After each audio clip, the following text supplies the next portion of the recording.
Oho. Olipas se aikamoinen aamupäivä. Olivat tehneet hienon radan sinne Lintulaan. Olihan se aika monipuolinen liikunta, mutta pukkihan tarvitsee liikuntaa. Mutta päivän askareisiin on alettava. Mihinkäs minä laitoinkaan sen? No, sen lahjalistan, mikä minun piti tänään niille tontuille toimittaa. No, täällähän se piti olla. Mitä? Mitä ihmettä? Eihän se ole täällä. Voi. Kokeillapas pääsen paremmin noihin taskuun. Ai. No nyt. Ei. Mitä?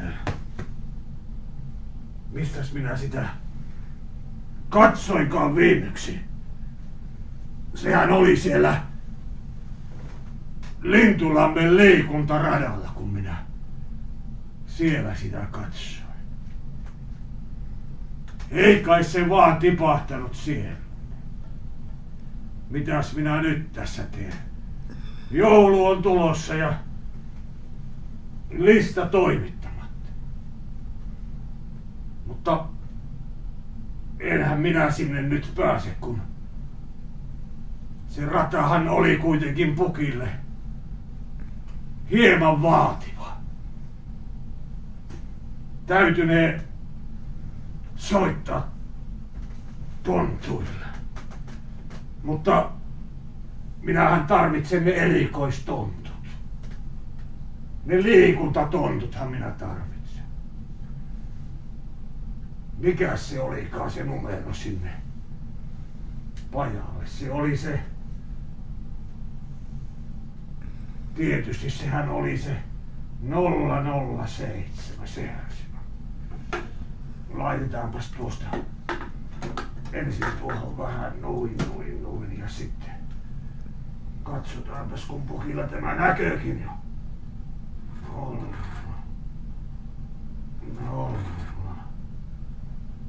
007. Katsotaanpas. Ainakin se hälyttää.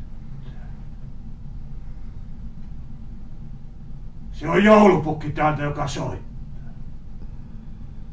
Niin, kyllä. Niin, sillä asialla minä soitan. Kun se on se minun lahjalista nyt käynyt näin, että kun minä aamulla kävin sen aamuvoimistelun siellä uudella liikuntaradalla tekemässä, niin sinnehän se on tipahtanut. Mutta minä en sinne nyt pääse itse, kun minä sen selänkin siellä venäytin, kun se oli kuitenkin pukille hieman liian vaativa, niin joutaisiko sieltä muutama niitä liikuntatonttuja menemään etsimään sitä listaa? Niin. Se on siinä Lintulammen pururadalla. Niin, te tiedätte sen paikan. Oi kiitoksia. Ehkä joulu tästä pelastuu, koska se listahan täytyy löytyä. Selvä.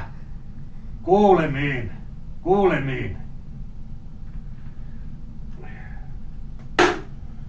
Huhhuh.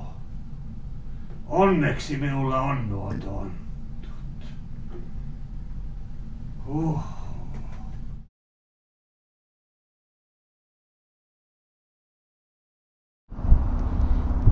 Selvä. Voitte kertoa joulupukille, että hoidamme homman.